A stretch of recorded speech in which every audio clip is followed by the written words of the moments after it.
Kapolres aku sudah lagi dalam wilayah kota. Ratusan warga Tegal Binangun menggelar unjuk rasa di kantor Gubernur Sumsel menolak jadi warga Banyu Asin. Mereka meminta tapal batas masuk dalam wilayah kota Palembang serta menagih kejelasan batas Palembang Banyu Asin. Keinginan mereka sudah sejak 2014 lalu, namun belum sepenuhnya terakomodir karena hanya 20 dari 29 RT yang bisa diterima dalam peralihan tapal batas. Mereka menilai tidak efisien untuk administrasi kependudukan karena jarak yang jauh apabila masuk warga Banyu Asin, ditambah sarana dan prasarana mereka berada di Palembang.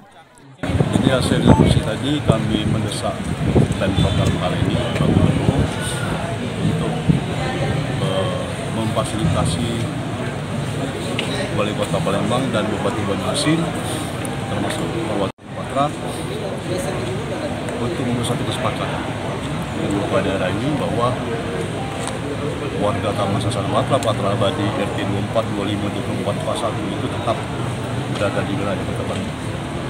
Jadi kita tunggu sampai tanggal 21 Agustus. Kalau sampai tanggal 21 itu belum ada kejelasan, kami datang lagi dengan jumlah yang lebih besar. Mereka meminta Pemprov Sumsel memperjelas batas wilayah tersebut hingga 1 bulan ke depan. Aksi serupa akan kembali mereka lakukan untuk meminta kejelasan yang dilakukan Pemprov Sumsel. Reski Oktora, Muklas Diferensial, Kompas TV, Palembang, Sumatera Selatan.